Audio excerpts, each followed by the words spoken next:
जय जय श्री राधे कृष्णा। आप सभी का दिन शुभ और मंगलमय हो। आज वैशाख मास के कृष्ण पक्ष की त्रयोदशी तिथि है। दिनांक है 15 अप्रैल और दिन है बुधवार। आज का वैशाख मास महात्म्य अध्याय प्रारंभ करने से पहले आपको सुनाते हैं भगवान श्री गणेश जी की कथा। प्रेम से बोलिए भगवान श्री गणेश जी की जय। प्राचीन समय की बात है कि एक गांव में एक अंधा और अनाथ लड़का रहता था। उसका नाम था मोहन। वह मंदिर के बाहर बैठकर भीख मांगकर गुजार बसर करता था।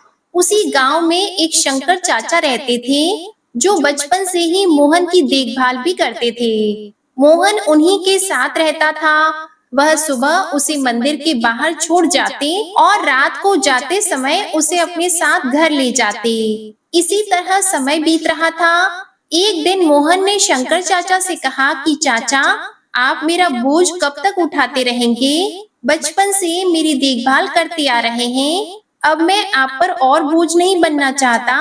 मुझे मेरे हाल पर छोड़ दीजिए। तो शंकर चाचा ने कहा कि बेटा, मैं तुझे अपना बेटा मानता हूँ और तू मुझे छोड़कर जाने की बात कर रहा है। अगर तेरी जगह मेरा सगा बेटा होता तो क्या मुझे छोड़कर चला जाता?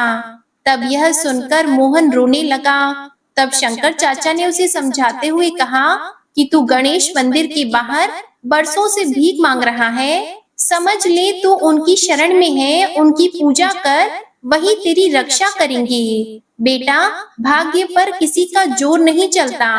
तुम इस तरह रोते हो तो मुझे भी बहुत दुख होता है। मैं तुझे माता पिता बनकर पाल पोस तो सकता हूँ, पर तुम्हारी आंखों की रोशनी कहाँ से लाऊं? जब तू परेशान होता है तो मुझे बहुत बुरा लगता है। तू मुझसे वादा कर कि आज के बाद कभी नहीं रोएगा। तब मोहन ने कहा कि चाचा, मैं आज के बाद कभी नहीं रोऊंगा, पर मैं भगवान की पूजा कैसे करूं? मैं तो भिखारी हूँ और भिखारी को मंदिर में जाने की इजाजत नहीं होती। मैं तो मन ही मन गणेश जी को याद कर लेता हूँ। तो शंकर चाचा ने कहा कि बेटा, तू चिंता मत कर, एक दिन सब कुछ ठीक हो जाएगा। इस तरह बातें करते करते चाचा भतीजे सो गए। अगले दिन शंकर चाचा मोहन को लेकर गणेश जी के मंदिर पहुँचे। तभी मंदिर के पुजारी ने उन्हें रोका और कहा कि अरे, इस भिखारी को कहाँ मंदिर के अंदर लेकर जा रहे हो? यह तो रोजाना मंदिर के बाहर बैठता है और इसे बाहर ही ले जाओ। तो पुजारी की बात सुनकर शंकर चाचा ने कहा कि क्या भिखारी इंसान नहीं होते? उन्हें पूजा पाठ करने का हक नहीं होता? तुम कौन होते हो इसे पूजा से रोकने वाले? तो इस तरह सुनकर पुजारी को गुस्सा आ गया और उसने उन दोनों को ही मंदिर से बाहर निकाल दिया। तब मोहन ने कहा कि चाचा रहने दो, मैं यहीं बाहर बैठकर ही भगवान की पूजा कर लूंगा।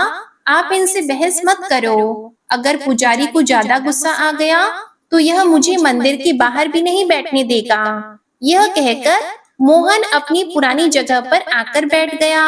शंकर चाचा अपने काम पर चले गए। मोहन बैठकर भीख मांग रहा था। तभी उसे किसी के रोने की आवाज सुनाई दी। उसे लगा कि जैसे कोई बच्चा रो रहा है। तो उसने इधर उधर टटोलते हुए पूछा कि तुम कौन हो और क्यों रो रहे हो? तो उस बालक ने कहा कि मुझे बहुत भूख लगी है और मंदिर के पास की दुकान में बहुत ही अच्छे लड्डू रखे हैं, लेकिन मेरे पास पैसे नहीं हैं। तो मोहन कहने लगा कि कोई बात नहीं, तो मेरे पैसे लेकर लड्डू खरीद कर खा लो। यह कहकर मोहन ने अपनी भीख में मिले हुए रुपए उसके आगे कर दिए। तो उसने उसमें से 5 रुपए उठा लिए और वहां से चला गया। थोड़ी देर बाद में वह बालक मोहन के पास आया और कहने लगा कि मैं 2 लड्डू लाया हूँ, एक मैं खा लेता हूँ और एक तुम खा लो। तो मोहन ने कहा, नहीं, दोनों लड्डू तुम ही खा लो। तुम्हारा नाम क्या है? तो वह बालक कहने लगा कि मेरा नाम तो गणेश है, पास ही में मेरा घर है। मेरे माता पिता सुबह काम पर चले जाते हैं और मैं मंदिर में खेलने के लिए आ जाता हूँ। यह कहकर वह बालक चला गया। अगले दिन से वह बालक रोजाना वहां आता और मोहन से 5 रुपए लेकर लड्डू खाकर चला जाता। एक दिन वह बालक आया तो उसने मोहन से कहा कि तुम मुझे रोजाना रुपए देते हो, कभी भी मना नहीं करते। तब मोहन ने कहा कि गणेश, मैं भगवान गणेश जी को लड्डू का भोग लगाना चाहता हूँ, लेकिन हम तो भिखारी हैं, हमें मंदिर के अंदर जाने की इजाजत नहीं होती। जब तुम लड्डू खा लेते हो तो मुझे ऐसा लगता है कि जैसे गणेश जी खुद भोग लगाने के लिए मेरे पास आए हों। इसलिए मुझे लगता है तुम रोजाना आ जाया करो, मैं तुम्हारा इंतजार करता हूँ। तो इसी तरह समय बीतता गया। एक दिन गणेश ने मोहन से कहा कि मैं तुमसे मिलने और लड्डू खाने अब नहीं आ सकूंगा, मेरे माता पिता दूसरे गांव जा रहे हैं। तो यह सुनकर मोहन तो रोने लगा। उसने कहा कि मैं तुम्हारे बगैर नहीं रह सकता, मैं देख भी नहीं सकता तुम कैसे हो, लेकिन जब तुम्हें रुपए देता हूँ तो मुझे बालक रूपी गणेश जी लड्डू खाते हुए दिखाई देते हैं और तुम मुझे छोड़कर जा रहे हो। नहीं, मुझे छोड़कर मत जाना, नहीं तो मैं जिंदा नहीं बचूंगा। तो मोहन की बात सुनकर गणेश कहने लगा कि ठीक है, तुम मेरे साथ मेरे घर चलो, मेरे माता पिता से बात कर लेना, अगर वे मान गए तो मैं तुम्हारे पास रोजाना लड्डू खाने आता रहूंगा। तो मोहन गणेश के साथ चल दिया। काफी दूर चलने के बाद में उसने पूछा कि गणेश, मुझे ऐसा लग रहा है कि हम बहुत दूर आ गए हैं, तुम्हारा घर कहाँ है? तो गणेश ने कहा कि बस पहुंचने ही वाले हैं। थोड़ी दूर और चलने के बाद मोहन ने फिर पूछा, पर उसे कोई जवाब नहीं मिला। तो मोहन ने बार बार पुकारा कि गणेश गणेश तुम कहाँ हो, लेकिन सामने से कोई आवाज नहीं आई। तो मोहन घबरा गया और सोचने लगा कि गणेश न जाने कहाँ चला गया, मुझे पता नहीं कहाँ लेकर आया है, मैं घर कैसे जाऊंगा, शंकर चाचा को कैसे पता होगा कि मैं यहाँ पर हूँ। इसी तरह घबराया हुआ जल्दी जल्दी चलने लगा।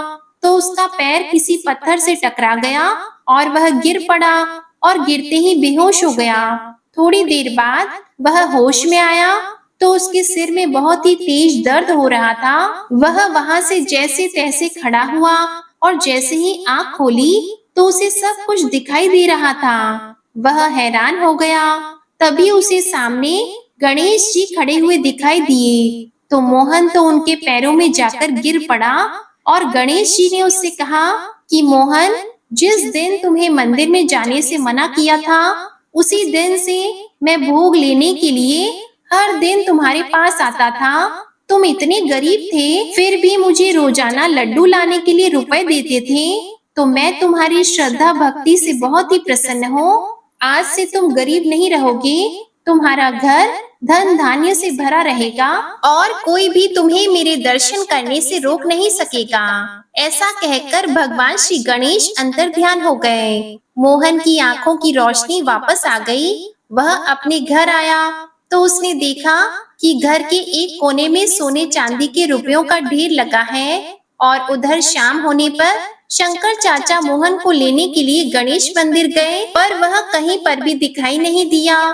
तो वह बहुत ही परेशान हो गए और इधर उधर ढूंढने लगे। सोचने लगे कि मोहन कहाँ गया, वह बड़ा परेशान रहता था, कहीं मुझे छोड़कर तो नहीं चला गया।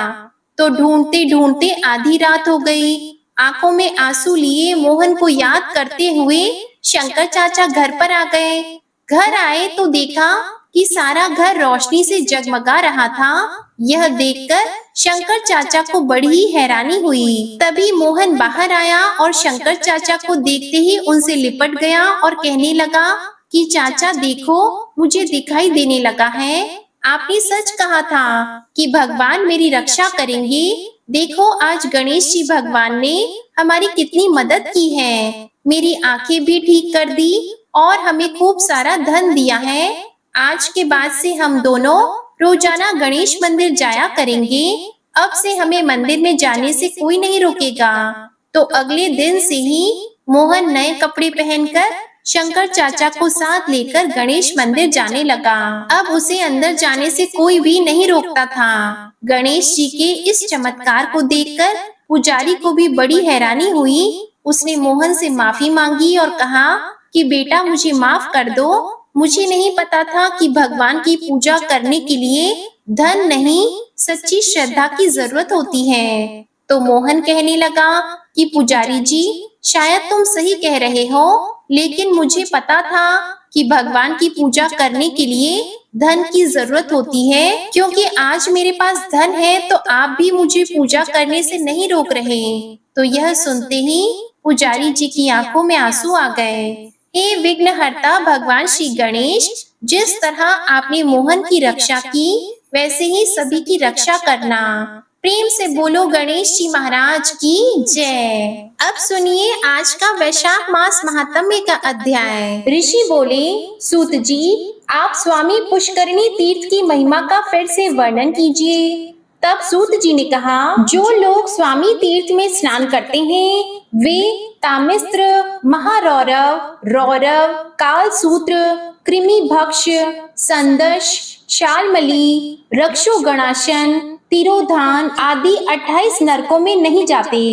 जो दूसरों के धन, संतान और स्त्रियों का अपहरण करने वाला है वह बहुत वर्षों तक तामिस्त्र नामक भयंकर नरक में डाला जाता है। जो अधम मनुष्य माता पिता और ब्राह्मणों से द्वेष रखता है वह 10,000 योजन विस्तृत कालसूत्र नरक में डाला जाता है। जो वेद मार्ग का उल्लंघन करके कुपथ पर चलता है वह यमदूतों द्वारा भयंकर 80 पत्र वन में गिराया जाता है। जो पकवान और दाल शाक आदि अन्न पंक्ति भेद करके खाता है और मोहवश पंच यज्ञों का अनुष्ठान किए बिना ही भोजन करता है वह कृमि भोजन नरक में डाला जाता है, जहाँ सैकड़ों कीड़े उसको खाते हैं और वह भी कीड़ों को ही खाकर रहता है। जो स्नेह अथवा बल से ब्राह्मण का धन हड़प लेता है तथा जो राजा या राजपुरुष दोनों के धन का अपहरण कर लेता है वह संदंश नामक भयंकर नरक में गिराया जाता है। जो नीच मानव अगम्य स्त्री के साथ गमन करता है या जो नारी अगम्य पुरुष के साथ संगम करती है वे दोनों लोहे की तपाई हुई नारी मूर्ति और पुरुष मूर्ति का आलिंगन करके तब तक खड़े रहते हैं जब तक चंद्रमा और सूर्य की सत्ता रहती है। इसके बाद वे सूची नामक घोर नरक में डाले जाते हैं। जो मनुष्य अनेक प्रयत्नों और उपद्रवों से सब प्राणियों को सताता है वह बहुत कांटों वाले भयंकर शालमली नरक में गिराया जाता है। जो राजा अथवा राजा का नौकर पाखंड मत का अनुयायी होकर धार्मिक मर्यादाओं को तोड़ता है वह वैतरणी नरक में डाला जाता है। वृषली संग से दूषित, शौच आचारहीन, अशास्त्रीय कर्मों के करने में लज्जित न होने वाले, वेद मार्ग के त्यागी, सदा पशु का सा आचरण करने वाले व्यक्तियों को यम किंकर पूय, विष्ठा, कफ और पित्त आदि से पूर्ण अत्यंत विभत्स नरक में गिराते हैं। जो कुत्तों को अथवा जंगल में वन्य मृग आदि पशुओं को बाणों के द्वारा पीड़ा पहुंचाता है यम किंकर उसको बाणों के द्वारा बींधते हैं और पुनः प्राण रोध नामक नरक में गिराते हैं। जो पाखंडी यज्ञ में पशुओं की हत्या करता है वह परलोक में वैश्यस नामक नरक में गिराया जाता है। जो लुटेरों के मार्ग का आश्रय लेकर दूसरों को जहर देता, गांवों को जला डालता और बनियों के धन का अपहरण करता है वह परलोक में वज्रदृष्ट नामक भयानक नरक में दीर्घ काल तक के लिए डाल दिया जाता है। ये तथा और भी जितने नरक हैं उन सब में वह मनुष्य कभी नहीं पड़ता जो स्वामी पुष्करणी तीर्थ में गोता लगाता है। स्वामी पुष्करणी में एक बार स्नान करने से मनुष्य अश्वमेध यज्ञ का फल पाता है। उसे आत्मज्ञान तथा 4 प्रकार की साक्षात मुक्ति की भी प्राप्ति होती है। जो महापातकों अथवा संपूर्ण पातकों से युक्त है वह भी स्वामी तीर्थ में गोता लगाने से तत्काल पवित्र हो जाता है। स्वामी तीर्थ के दर्शन से मनुष्यों की बुद्धि, लक्ष्मी, कीर्ति, संपत्ति, ज्ञान, धर्म और वैराग्य की वृद्धि और मन की शुद्धि होती है। इस प्रकार अद्वैत ज्ञान, भोग और मोक्ष तथा मनोवांछित कामना प्रदान करने वाले अज्ञान नाशक स्वामी तीर्थ के प्रभाव का वर्णन किया गया जो मनुष्यों के समस्त पापों का नाश करने वाला है। नैमिषारण्य निवासी महर्षियों, मैं तुम लोगों से स्वामी तीर्थ की महिमा का अभी और वर्णन करूंगा। चंद्रवंश में नंद नाम से प्रसिद्ध एक महाराजा थे जो समुद्र पर्यंत पृथ्वी का धर्म पूर्वक पालन करते थे। उनके एक पुत्र हुआ जिसका नाम धर्मगुप्त था।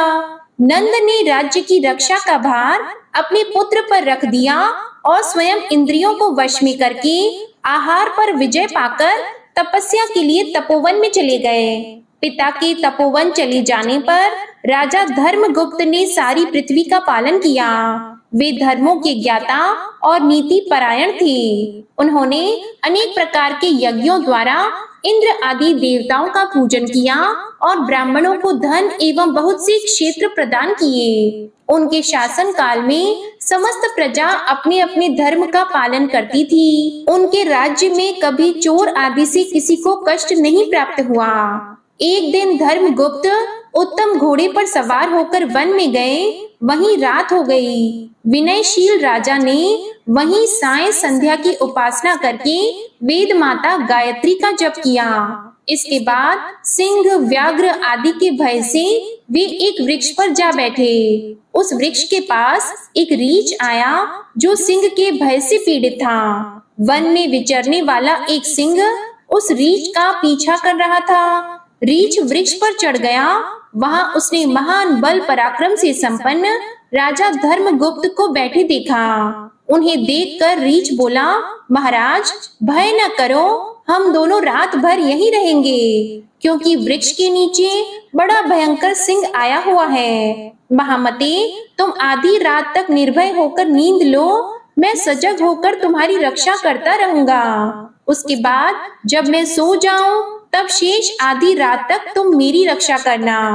रीछ की यह बात सुनकर धर्मगुप्त सो गए। उस समय सिंह ने रीछ से कहा, यह राजा तो सो गया है, अब तुम इसे मेरे लिए नीचे गिरा दो।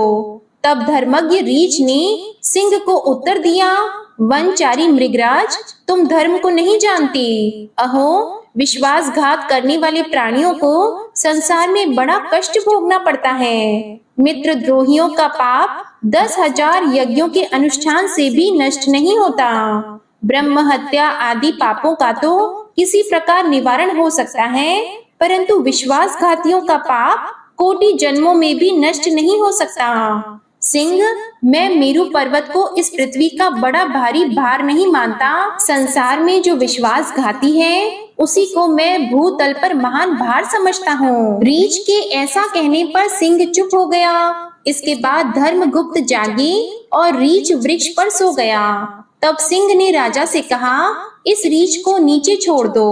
तब राजा ने अपनी गोद में सिर रखकर सोए हुए रीछ को पृथ्वी पर ढकेल दिया। राजा के गिराने पर रीछ वृक्ष की डाली पकड़ता लटक गया। वह पुण्यवश वृक्ष से नीचे नहीं गिरा। अब वह राजा के पास आकर क्रोध पूर्वक बोला, राजन, मैं इच्छा अनुसार रूप धारण करने वाला ध्यान काष्ठ नामक मुनि हूँ। मेरा जन्म भृगु वंश में हुआ है। मैंने स्वेच्छा से रीछ का रूप धारण किया है। मैंने तुम्हारा कोई अपराध नहीं किया था। फिर सोते समय तुमने मुझे क्यों ढकेला? जाओ, मेरे शाप से बहुत शीघ्र पागल होकर पृथ्वी पर विचरो। राजा को इस प्रकार शाप देकर मुनि ने सिंह से कहा, तुम सिंह नहीं महायक्ष हो। पहले कुबेर के मंत्री थे। एक दिन अपनी स्त्री के साथ हिमालय के शिखर पर आकर अनजान में गौतम मुनि के समीप ही तुम विहार करने लगे थे। देव की प्रेरणा से महर्षि गौतम समिधा लाने के लिए कुटी से बाहर निकले।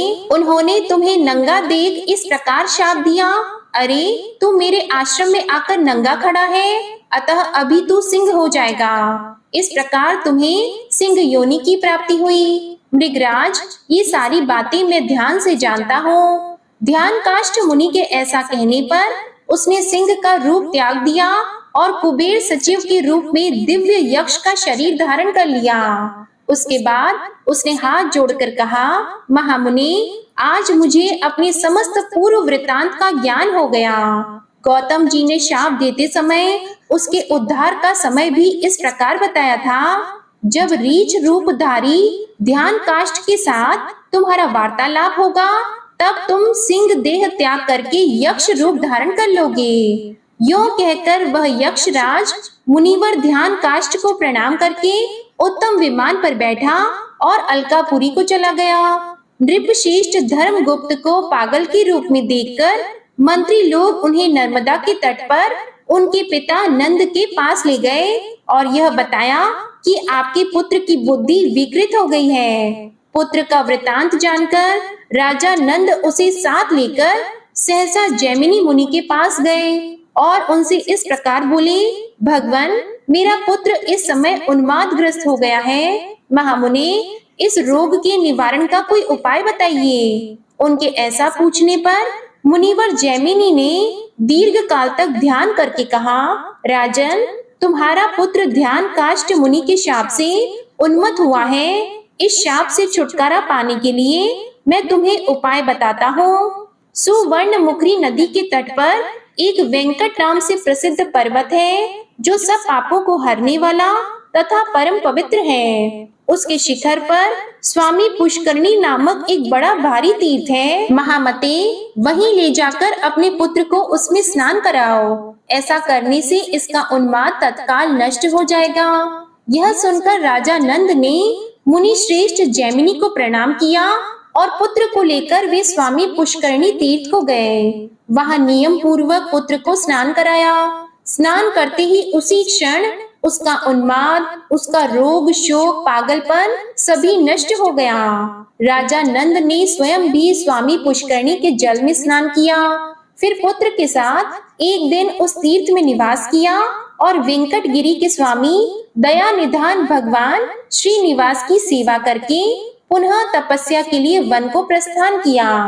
पिता के चले जाने पर राजा धर्मगुप्त ने भगवान वेंकटेश्वर में भक्ति रखते हुए ब्राह्मणों को बहुत धन धान्य और क्षेत्र प्रदान किए। इसके बाद मंत्रियों के साथ वे अपनी नगरी को चले गए।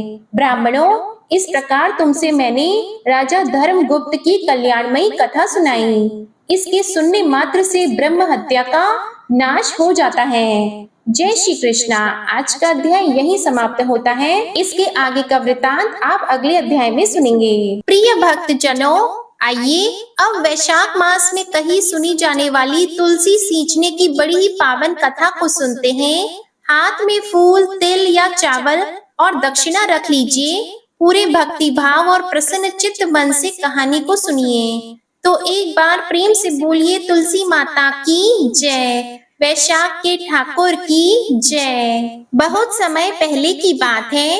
एक गांव में एक परिवार रहता था। उस परिवार में माँ, बेटा और बहू रहते थे। बहू बहुत ही सीधी साधी और शांत स्वभाव की थी और उसी की दूसरी तरफ सास बड़ी ही झगड़ालू और घमंडी थी। वो अपनी बहू पर बहुत अत्याचार किया करती थी। उससे घर का सारा कामकाज करवाती थी। झाड़ू, पोछा, साफ सफाई, बर्तन वगैरह सारे काम उससे करवाती थी और खाने के लिए एक सूखी रोटी दिया करती थी। बहू के पति को तो इन सब बातों का कुछ भी पता नहीं था।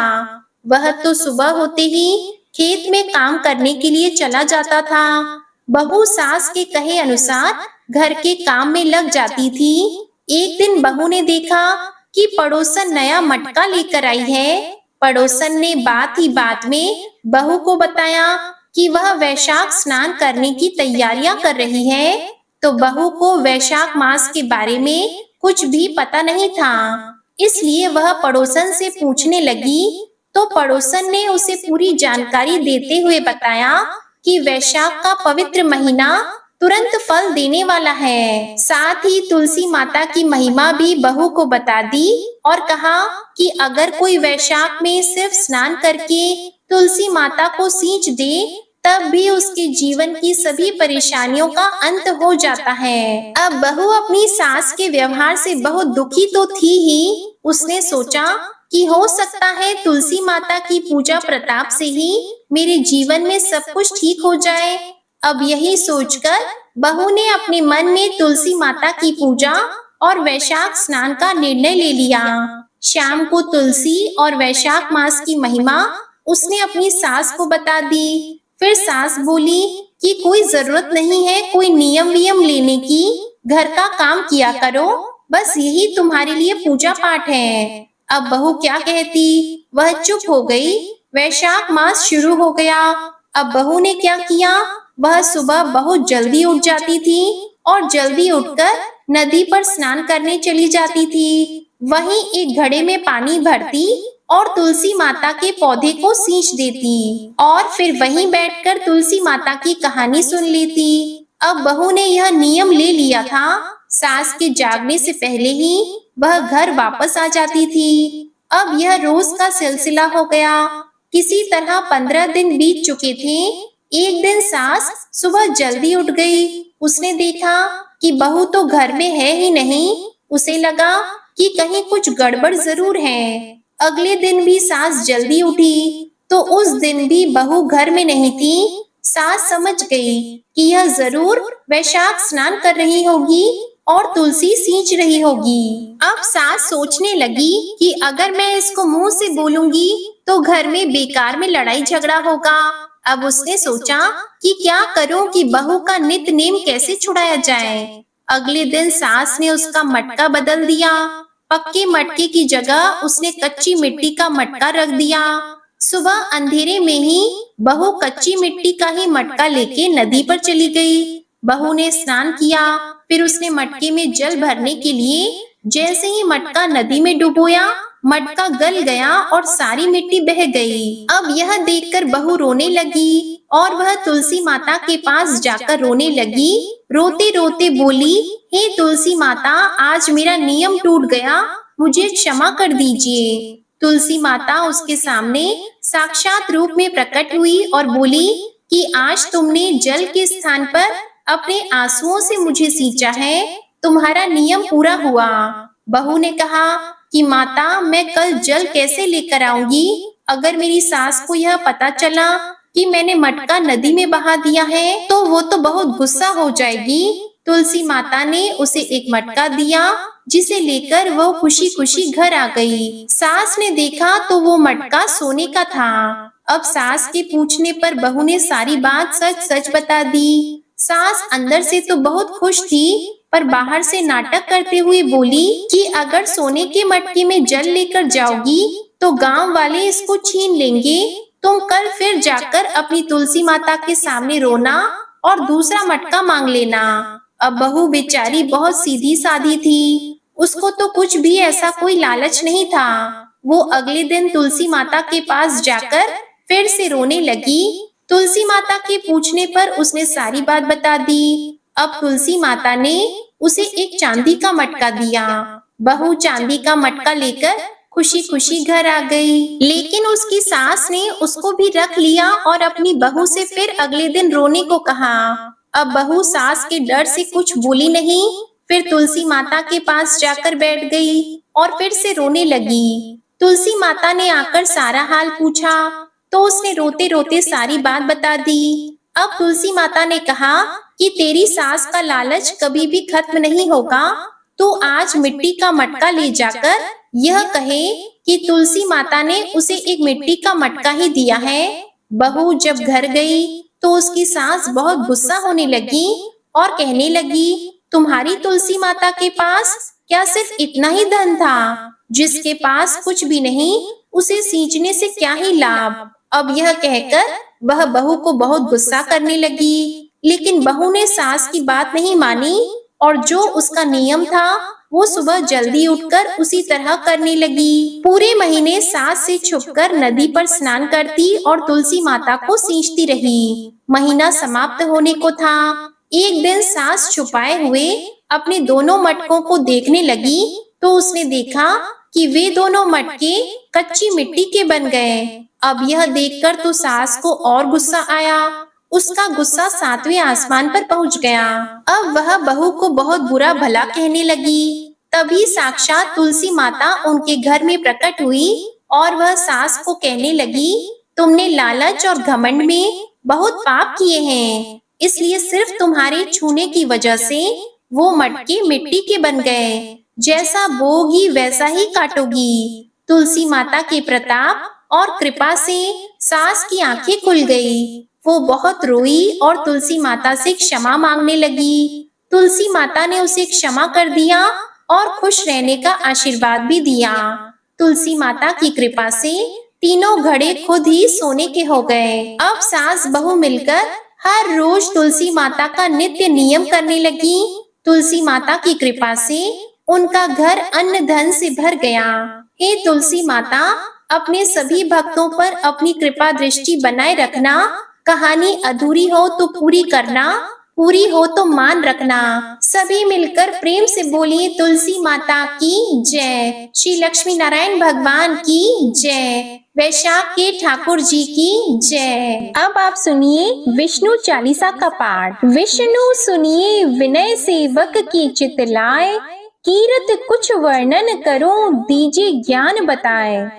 नमो विष्णु भगवान खरारी, कष्ट नशावन अखिल बिहारी।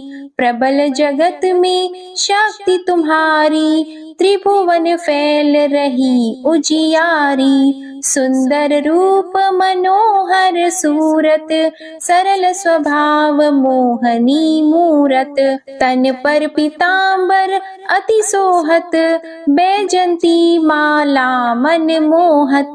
शंख चक्र कर गदा विराजे, देखत दैत्य असुर दल भाजे। सत्य धर्म मद लोभन गाजे, काम क्रोध मद लोभन छाजे। संत भक्त सज्जन मन रंजन, धनुज असुर दुष्टन दल गंजन।